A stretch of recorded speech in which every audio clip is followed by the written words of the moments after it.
even 5. We're live.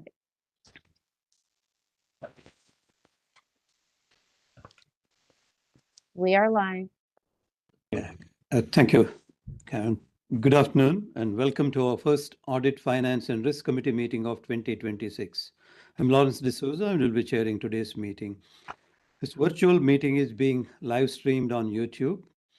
In addition to the participating board members and the leadership team, I'm pleased to welcome our virtual audience and thank you for joining us. We have no deputations today.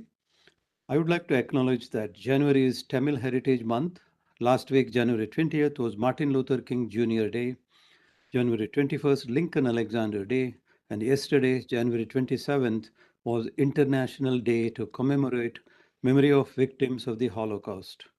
Also, I would like to note that February is Black History Month. We have a full agenda today. In the public session, we will be reviewing the 2026 budget update, procurement change order, and proposed 2026 work plan for this committee. Then we'll go in camera to discuss updates related to cybersecurity preparedness and financial internal controls. We have no items in our closed session that will require approval. I want to thank the leadership team and their staff for the preparation of the materials brought forward for today's meeting. Let us begin with the land and African ancestral acknowledgements.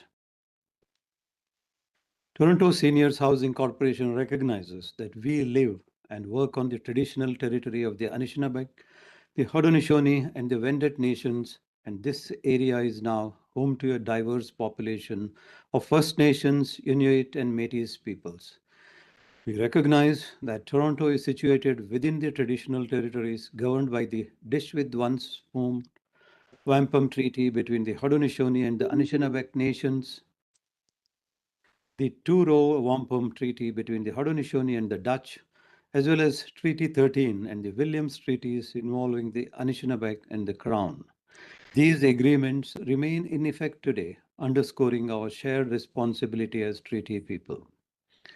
TSHC has benefited from these treaties and the resources of this land by providing essential housing services to seniors in Toronto. We are dedicated to furthering reconciliation initiative, which include facilitating staff education on the historical and ongoing impacts of policies affecting Indigenous peoples. This encompasses topics such as the Indian Act, residential schools, treaty violations, and the continued crisis surrounding the missing and the murdered Indigenous women and girls. Toronto Seniors Housing Corporation acknowledges the racism and injustices faced by individuals who were brought to this land involuntarily, particularly those affected by the transatlantic slave trade. We acknowledge the experiences of Black peoples who arrived in Canada seeking a better life following the abolition of slavery by the British in 1834, while also recognizing the structural, systemic, and individual racism they encountered, which continues to persist today. This racism culminated in the tragic destruction of Africville, which was once the largest settlement of the Black community in Canada. Toronto Seniors Housing Corporation is committed to recognizing all forms of racism, especially anti-Black racism, and is actively working to combat these injustices. We will now move to item number 3, approval of the public meeting agenda. Are there any amendments? Hearing none, may I now have a motion for approval of the public agenda by a member of this committee? Moved by Brenda, seconded by Fareed. All in favor? Carried. Next is item number 4. Declaration of conflict of interest, if any. Does any member have any conflict under the Municipal Conflict of Interest Act? Hearing none, let us move to the next item. That's item 5. Approval of the public session minutes of this committee's meeting held on November 26, 2025. Are there any amendments? Jess has pointed out. Yeah. Fareed? No, thanks. I'm good. Thank you. Yeah, Jess has pointed out a a typo, a spelling error on page 2. With that noted amendment, may I have someone move the November 26, 2025 AFRC public session minutes be approved? So move, Mr. Chair. Yeah, moved by Fareed, then seconded by Brenda. All in favor? Carried. Next is item number 6, approval of the minutes of the closed session of the meeting held on November 26, 2025. Any amendments? Hearing none, I need a mover. Moved by Brenda and seconded by Fareed. All in favor? Thank you. It's carried. Item number 7, AFRC action items. Does anyone have any comments or additions to the action item list? Hearing none, we will move to item number 8. That is the proposed work plan for this committee for 2026. Grant, over to you. Thank you. And through the chair, thank you, Karen, for bringing it up. So we'll go through this very quickly, as we've done with each of the committees. And because this is the first committee of the year, AFRC is the first one that has a work plan for this year. We have proposed and worked through the topics for each of the meetings throughout the year. So you'll see that there are some recurring topics on the meetings, and then a few things that align with stuff that happens at different points in the year. So as an example, we have some regular updates on the financial matters, as we would expect here. We've integrated in the enterprise risk reporting. You'll see placeholders for procurement change orders where those are required. And you'll see the budget and other things around audit and the insurance renewal later in the year. This gives us an overview and outline of proposed topics for the year. Where you see the asterisk next to an item, the intention there is that it moves forward to board. And this is subject to change as we plan out through the year for each meeting individually. And I'll take any questions.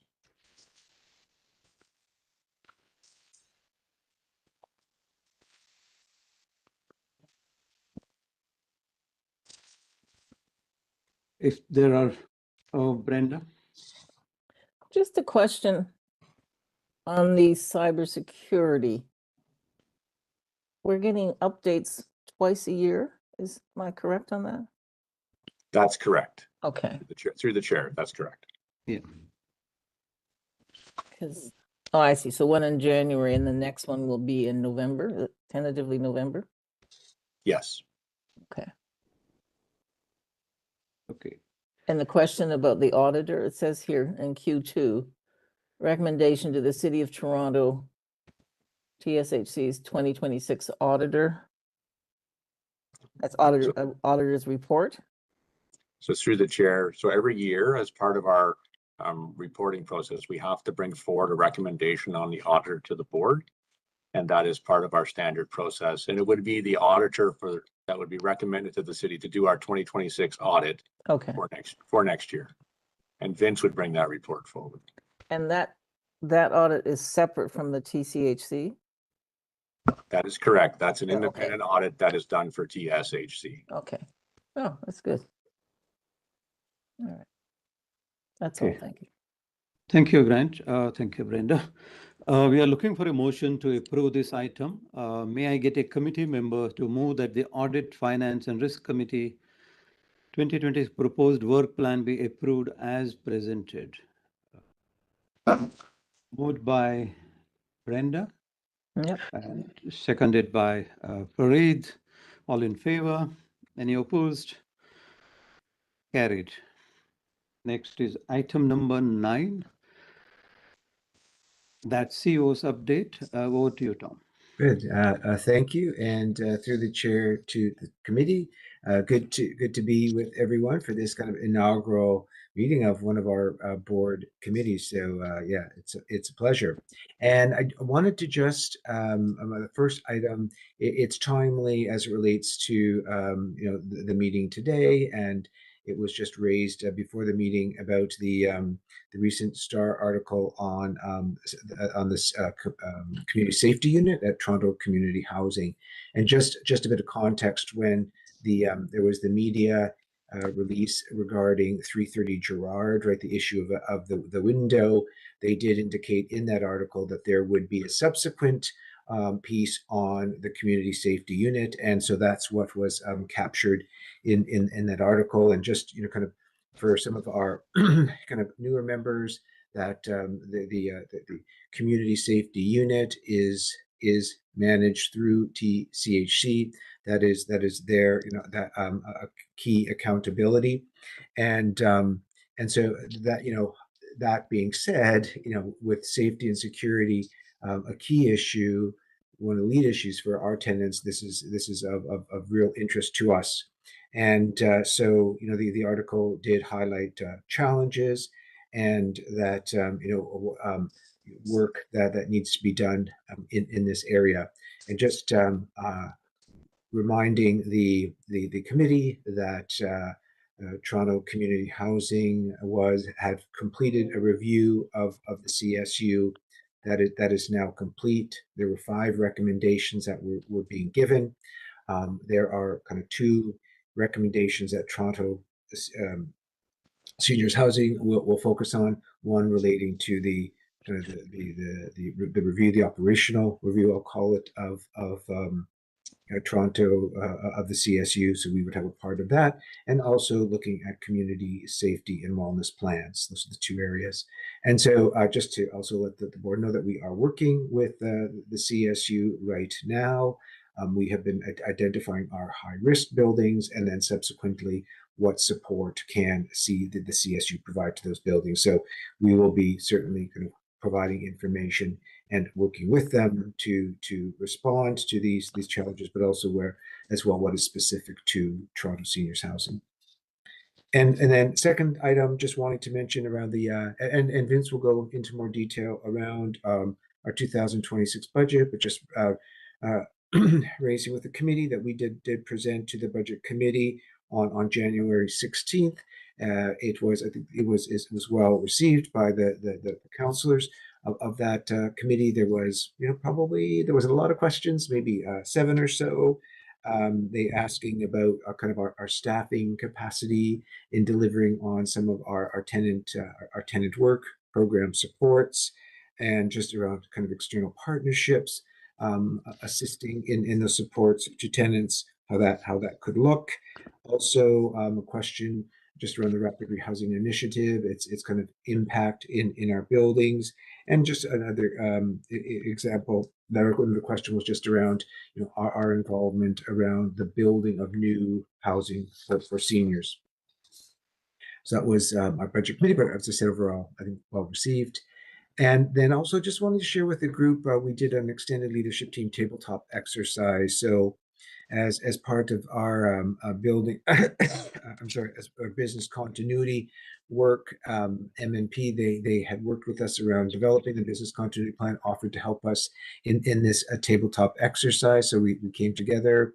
And these are always really, this is our first one around kind of an urgency situation. And so it was good to kind of play out the business continuity plan. Certainly would intend to do this again, but just all part of, kind of a learning and ensuring that, people best understand the business continuity plan, or, when it would need to come into effect. And just finally, reminding the board, the committee board members about our workshop, the governance workshop on February the 9th. We will have a link for it, but ideally we'd like to see as many of you there in person as possible. So just that shout out for the governance workshop on September 9th. Thank you. Thank you, Tom. Any questions for Tom? Brandon? Yeah, through you, Mr. Chair, sorry. Yeah, Farid, go ahead. Okay. Yeah, Tom, on the CSU piece, is there any plan on consulting with tenants in this regard? Yes, through the chair to read. Yes, there will be. Certainly, I know that when we're looking at these community safety and wellness plans for some of our high-risk buildings, absolutely, tenants will be brought into the discussion for the building and the community. And in certain buildings where we have had safety issues, have been meeting with tenants, they're present. And so they would be involved. And also in part of the operational review element of delivering services in the future, tenants would be a part of that. Yeah, thank you. And just a follow-up question, Mr. Chair, if I may. Yeah. I understand accountability between CSU and the Toronto Community Housing Corporation, but what level of autonomy do we have where these individuals are quote unquote policing our buildings? So through the chair to Very little. So yeah, so that you know that the accountability, the delivery for that rests with CSU and as you know through TCHC. So you know for example with response times, right, which are concerns for our tenants. You know we can raise that on an individual incident with the CSU. We also have the through our joint steering committee through across both corporations. That's another opportunity for us to in a systems way across organizations raise those there. So I am assuming, sorry, Mr. Chair, for one final question. Yeah, no, it's I assume we don't have any customer service standard with the TCHC in this regard then? I'll through the chair. Grant, do you have something more specific? I see you're kind of your head moving there. So through the chair and to the committee, there are not specific service standards associated with the community safety unit. However, we have in our latest agreement a defined set of services. And if there's any changes to those services that TCHC is considering, they will engage us, but not a specific service standard. We're held to the same service standards that they have for themselves within TCHC. Yeah, but do we know what those service standards are? I understand the definition of services. That's fairly, I mean, that's Yeah. easy to understand. If they have service standards, do we know what those service standards are? So through the chair, I don't have a list of service standards that can be provided, but we can certainly follow up and see what is available from them. Thank you. Brenda, followed by Linda. Yeah, I have real concerns about this CSU and the report and the lack of not only accountability, but even operating working relationship with the police service. It was clear they weren't certain who do you call, so to speak. You know, who does the incident report? Was a police report done or did they defer to CSU, et cetera, all leading to tremendous dissatisfaction on the part of our tenants. We are beholden to these folks. We can't control them. This is not our philosophy of how we do business and how we do service is clearly very different than theirs.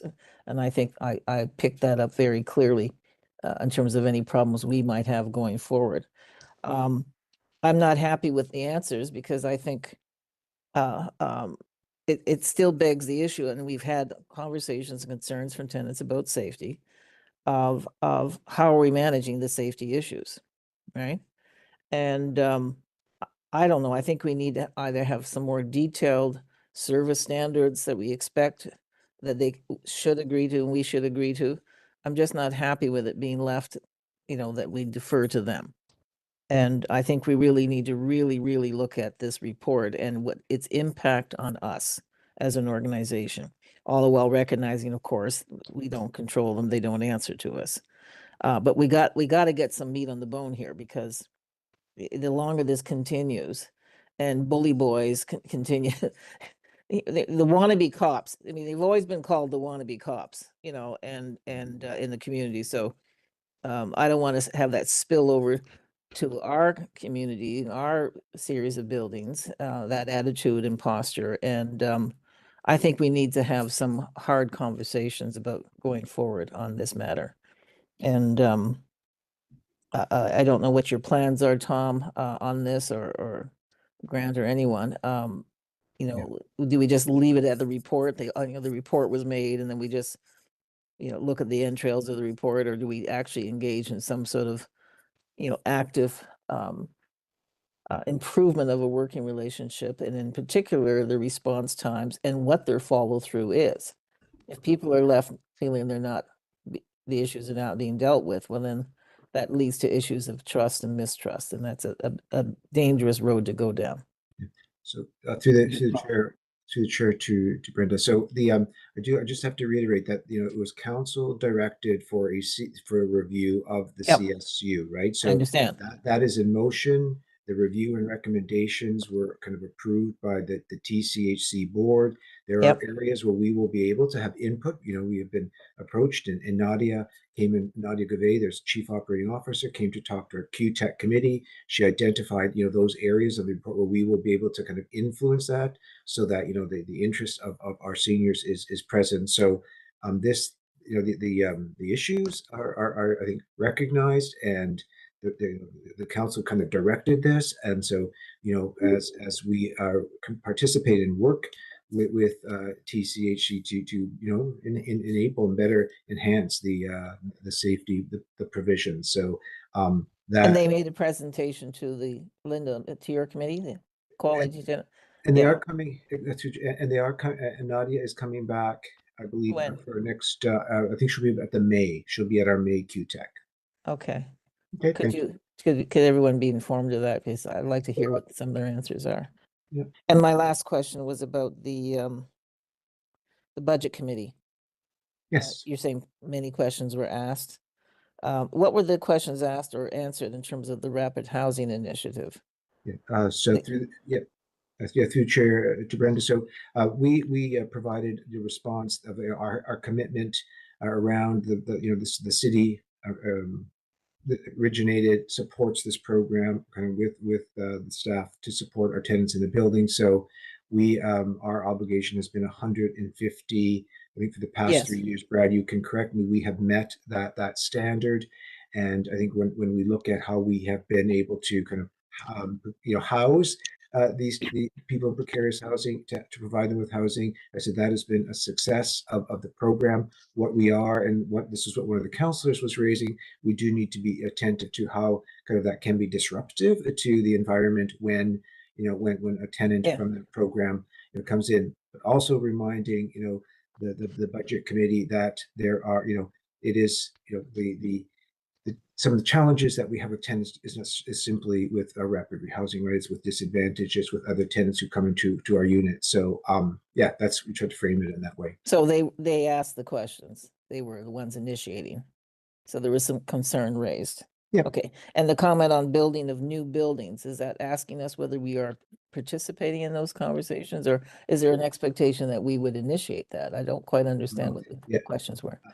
Through the chair, Brenda. So what for the TCHC presentation, there was a lot of questions about building new affordable housing, and so during our session, they were just asking to the extent of what was going to be the any new buildings for seniors, and Brad responded to that. And I can never remember the property where TCHC is developing new units for actually net new housing for seniors. We conveyed that we participate in terms of kind of design and for those buildings from a senior's perspective, and so that's that's kind of our role in that, but the accountability, right, for the capital build is with Toronto Community Housing. Yeah, but we have we are asked for our perspective on that. So we are actually actively involved in planning for new housing? Yeah, Brad, he has the detail because he's involved. Okay. Thanks. Yeah, through the chair, Brenda, we are actively engaged. Both myself and our regional operations manager, Lorna Davis, attend regular meetings. The new development is within Lawrence Heights. It'll replace the existing North Acres and will result in a net increase in the number of units. We're actually on to the design. It should be an increase of almost about 70 units for TSHC. Okay. And we've worked with the consultant on the design. The seniors building is actually, if you look at it from above, it's beautiful. It's a big square with an open courtyard in the middle that is controlled access through the building. So the seniors will have a great place to engage and develop that sense of community amongst themselves. And we're just kind of going over some of the other issues as far as having SSC offices and an increased capacity for elevators, for mobility devices. And we're working with the consultants. Yeah. This is super exciting. Just kind of the first TSHC design build, purpose-built building. And will that include accessibility features as a universal design, like not just 1 or 2 units? make. Through the chair, TCHC uses its own internal AODA compliance, Yeah. which is actually above and beyond Canadian build standards. Yeah, And yes, there will be very numerous, all the accessible units will be located extremely close to the elevators with increased turning circles and radiuses in their area, as well as other modifications to support independent living. So there'll be standalone accessibility units. What I'm speaking of is universal design of all the units, so that any adaptation for specific disabilities is easier once you build in the basic general design principles. So that's the question I was asking, not so much whether to be individual units. Yeah, through the chair, all the units have wider doorways. There are different modifications that are done and ready for the tenants as they age to be able to age in place. And that includes bathrooms. Okay, thank you. Thank you very much. Yeah, Linda? Thank you, and through the chair and to the chair, board members. I expect that community safety and the CSU will continue to feature prominently on the agenda for QTech.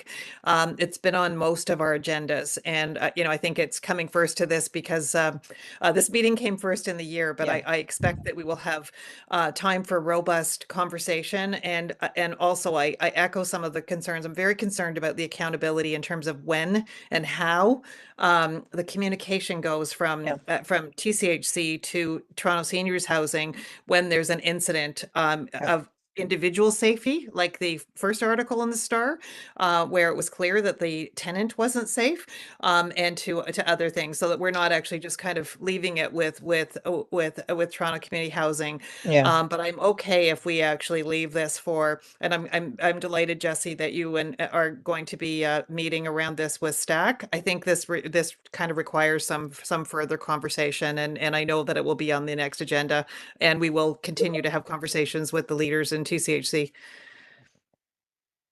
Yeah. Thank you, Linda. Jess? Yeah, it's quiet now, so I can actually do this. To the CSU situation, what I found out recently is that they are subject to external laws as well. They cannot make an arrest. They can issue fines. So they cannot remove people from the building. This is a challenge that we're facing. And only after a person has been found in place, i.e. home invasion or property invasion, will the police be able to arrest them? And that's under the provincial legislation. So this is, again, something that we need to look at, because by and large, CSU is not proactive, it's reactive. And again, regular visits to all buildings, regardless of whether they're on the priority list. It doesn't take a lot to turn a property from a low priority to a high priority, which I can discuss at greater length, which I won't do today, in a matter of minutes, seconds. So there's that. Regarding the rapid housing situation, I was talking to someone who I know on the street today. He has finally been placed in Toronto Community Housing. He's 55 years old, after 23 years on the wait list. I underline the 23 years on the wait list. He's been homeless. Yeah. So this is an issue that needs to be addressed. The third issue, which I'd like to have on the stack objectives, is to invite the accessibility housing group that Toronto City has. They've done a full report, very fulsome report in terms of accessibility. And I believe that they could add to, if they haven't already been consulted, that they could add to the conversation and have meaningful dialogue with the builders about this. Thank you, Jess. Any other questions, comments? Councillor Crisanti? Yes, I'm not going to be long. A whole lot was already said about the CSUs, so I just want to wrap it up and understand where we're going with this. And I think Fareed brought up originally whether or not there's a service standard that we're currently aware of or not. Sounds like there is no service standard at the moment. We're at the mercy of Toronto Community Housing, and as I believe Jesse just said, you know, we're not really we don't have a proactive CSU unit. It's reactive. So what can we do? Is there anything we and I know there's Linda said it's coming up to other meetings for us to have further discussions on this. Where do we draw the line and say, okay, you know, let's get a service standard or the framework of a service standard in place so we can talk about it, and also something that includes proactive visitations to our seniors buildings versus just showing up when there's a specific problem. And it's doable if we have the resources, if we have the people and the boots on the ground. That is something that works extremely well to keep our community safe, and they get to know the residents, they get to know people when they're the same group of people are there all the time or regularly, if not all the time, to visit our various different buildings. So I don't know if Tom, you could answer this. Can someone undertake to design a framework of a service standard? How many CSUs do we currently have? How many CSUs could be dedicated to Toronto seniors? And so we can, you know, have something that we can rely on to look after our end of the housing, so to speak.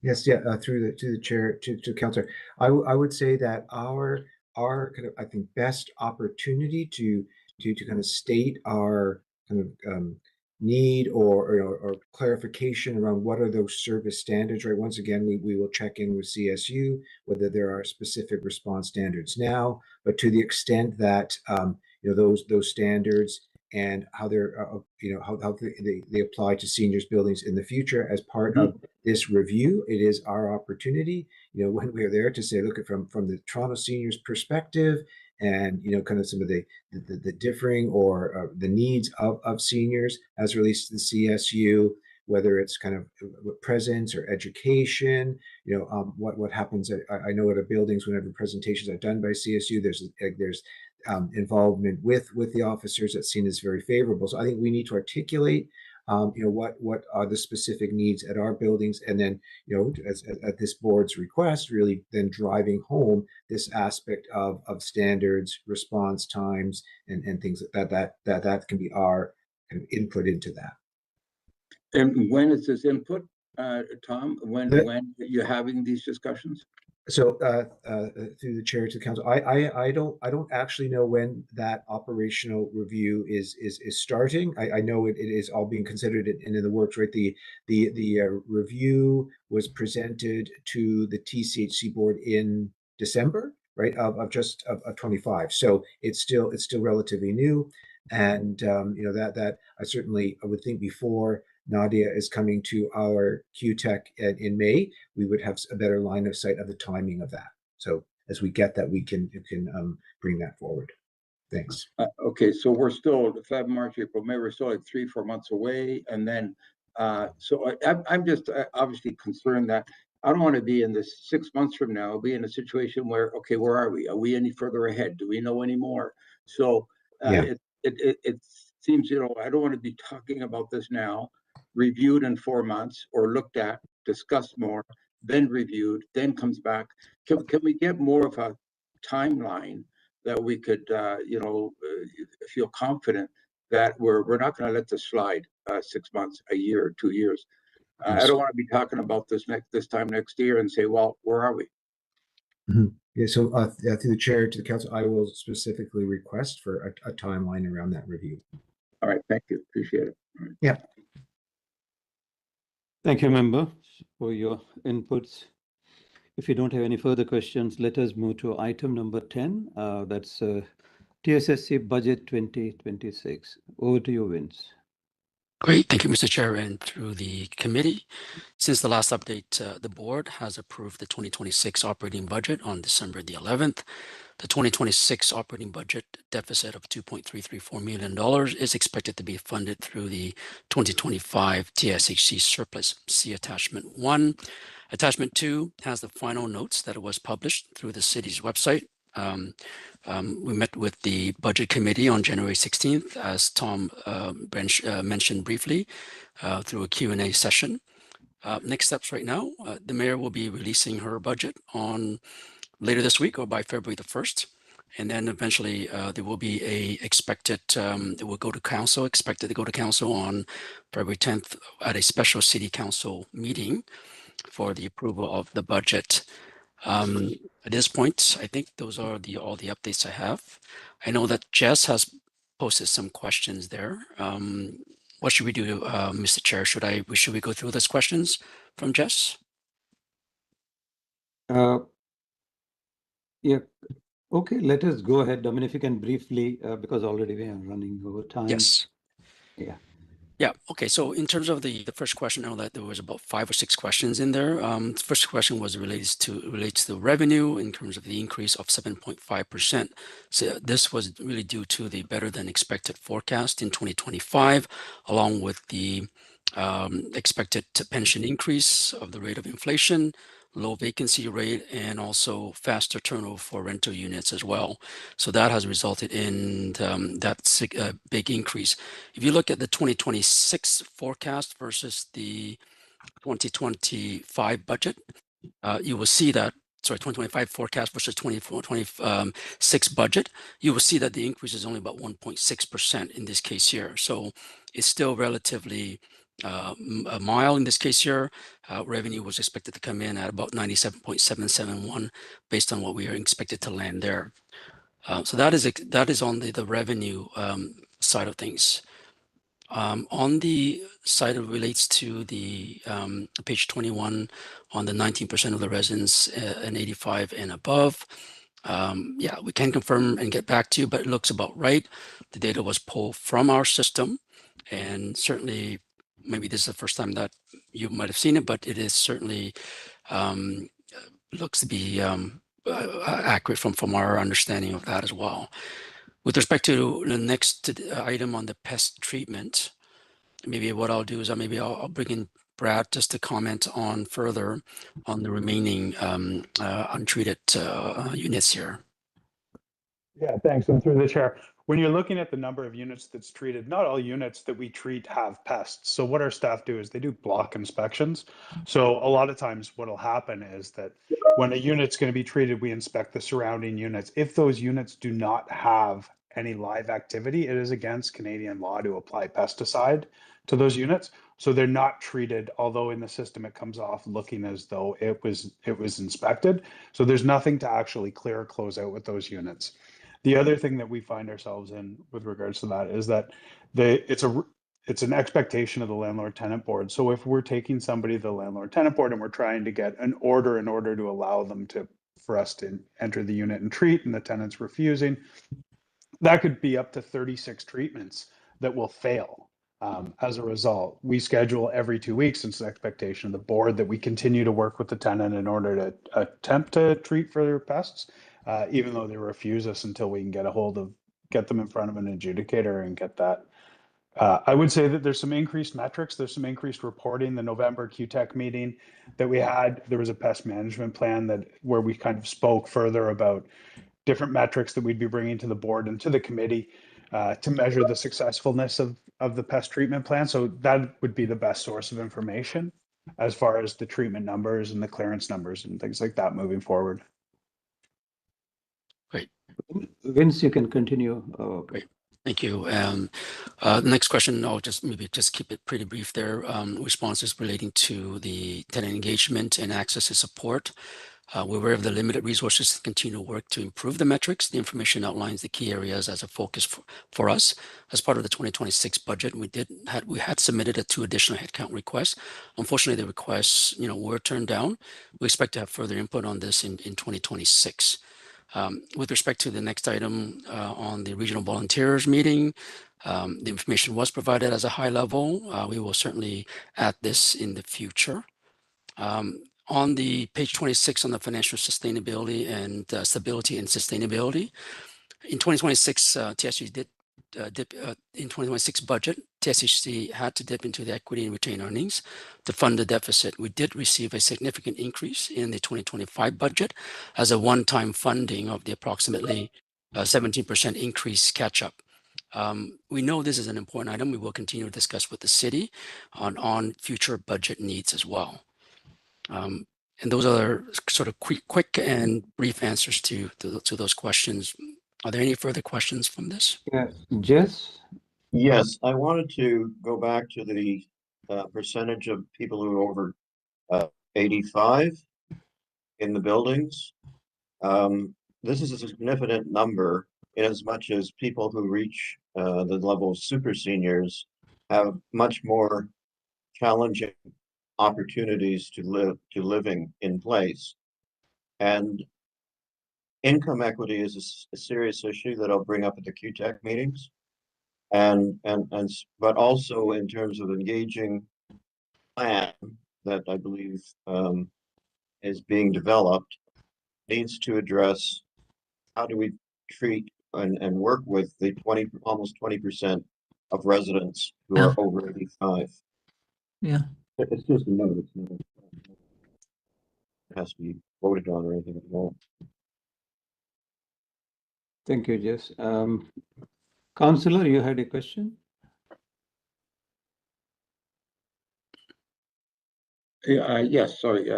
Just one, Vince. On page 8, I believe, of the budget note, it says that 5.9 million in city provided base operating subsidy is being reallocated to Toronto community housing from the Toronto seniors housing. Yeah. Just looking for some context there, and why is that? Goes on our surplus goes to. Sorry, through the chair, through the councillor, can you reference again? What page was it again? What page number? It's page 8, budget note. Or did I misunderstand? Okay. That? Is that correct? Reallocation of funds? Yes. So this is the expected work that we're going to be doing in 2026, that we will look at the reallocation of some of the costs as it relates to the new cost allocation piece of it.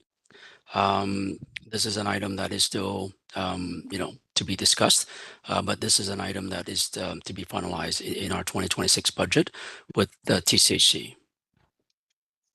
Okay, so yeah.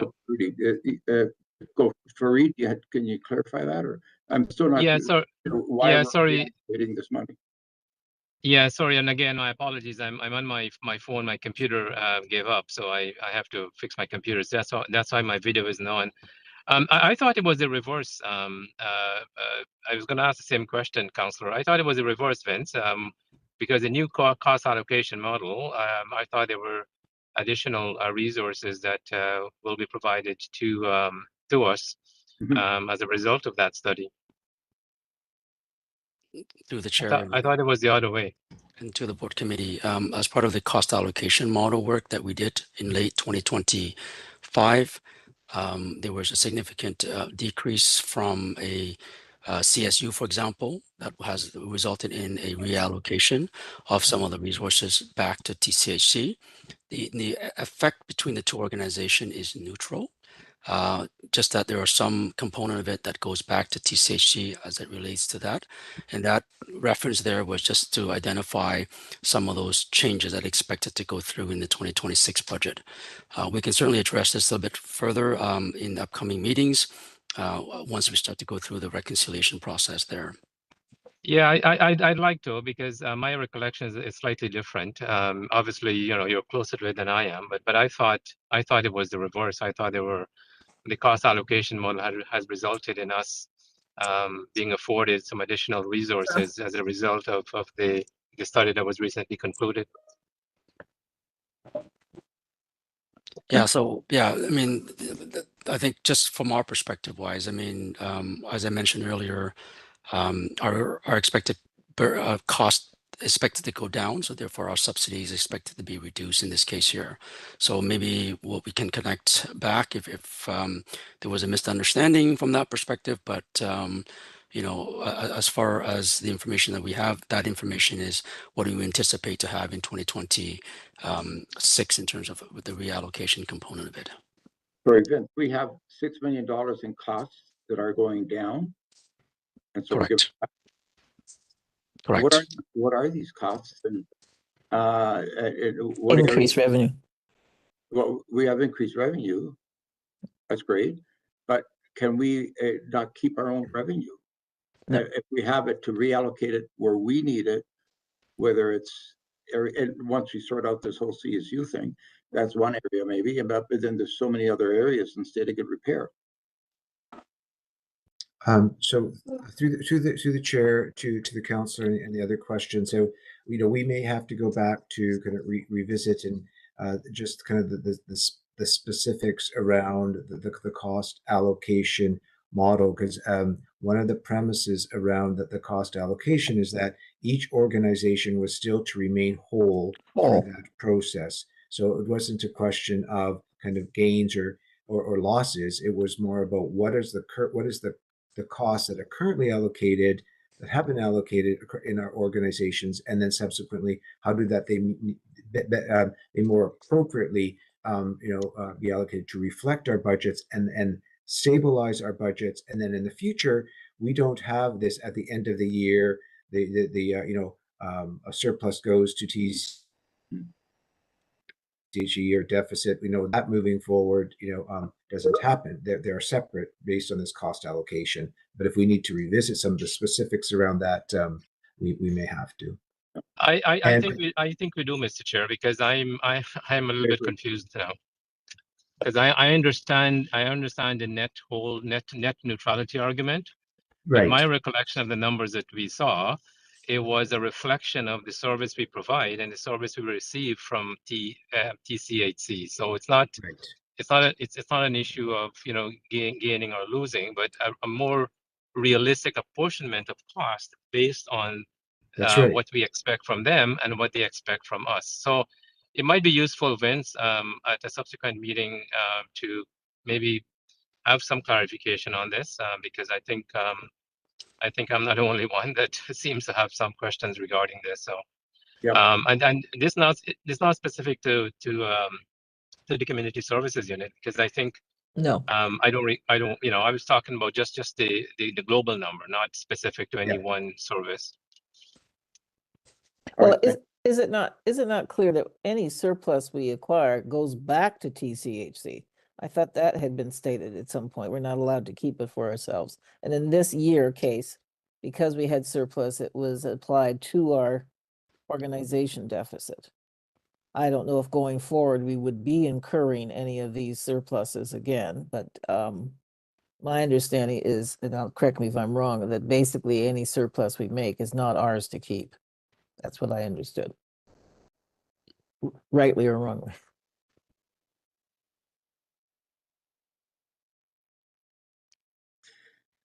Good, yeah.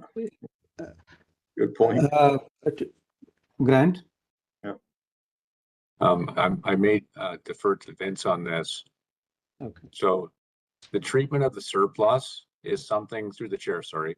The treatment of the surplus is something that has been articulated in our new agreement with TSHC. Mm-hmm.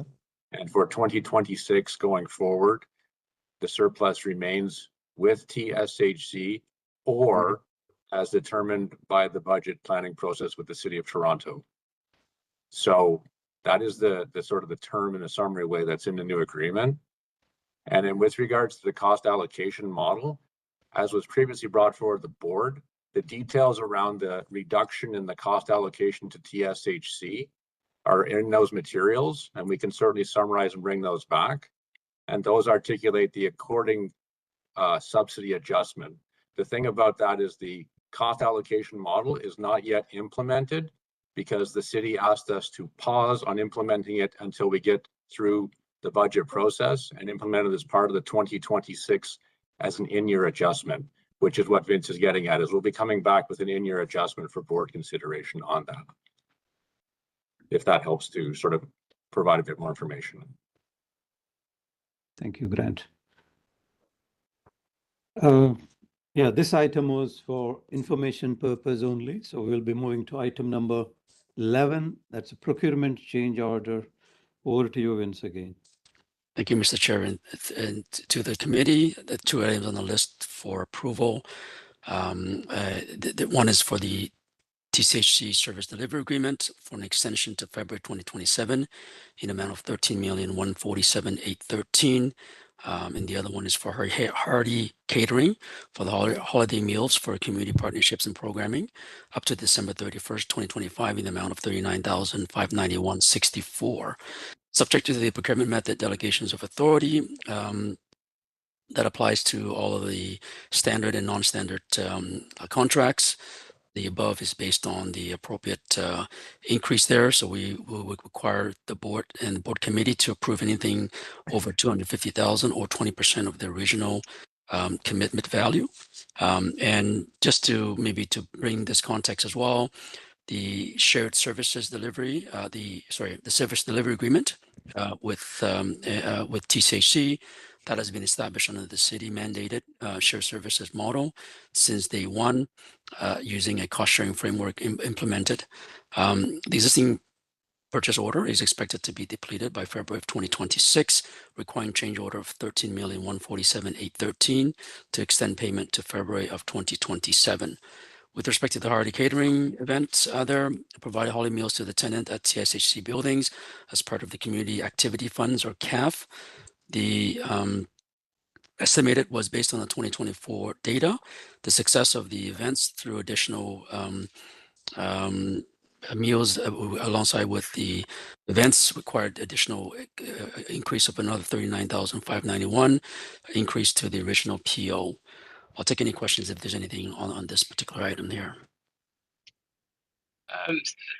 Mr. Chair, through you, I have a question for Vince. Vince, I'm curious on the hearty meals procurement change order.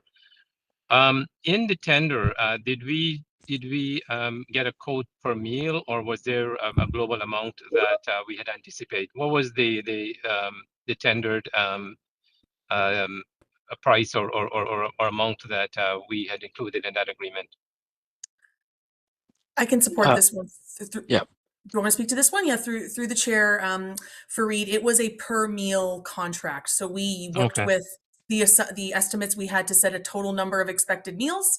And as Vince said, due to unexpected demand from tenants, because we plan much earlier than the date of execution, we tender much earlier, there was more demand beyond that 4,000 meals. Yeah, so I'm fine with that, Mr. Chair. Thanks. Yeah, thank you. Is that the people who did the catering for, what was the event that the board members went to? Long service Through the chair, award. Yes. it was long service, and Brenda, the regional meeting you attended as well, Yeah, the holiday okay. celebratory one Yeah. as well through the chair. That was hearty as well. Yeah, well, good was good food. They were a great partner this Yeah. season. Lots of really good feedback. Okay, thank you. We are looking for a motion to approve this procurement change order. May I get a committee member to motion to approve and award the following change order in which the cumulative change order value exceeds 20% of the original commitment value of the contract to Toronto Community Housing Corporation Service Delivery Agreement fee extension to February 2027 in the amount of $13,147,813, and Hardy Catering Incorporated holiday meals for community partnership and programming to December 31, 2025 in the amount of $39,591.64. May I have a mover? Moved So by moved. Brenda. So move, Mr. Chair. And seconded by Fareed. All in favor? Any opposed? Carried. We will now go to item number 12 to move into closed session. I need a committee member to move that we transfer into closed session. Moved by Brenda and seconded by Fareed. All in favor? Carried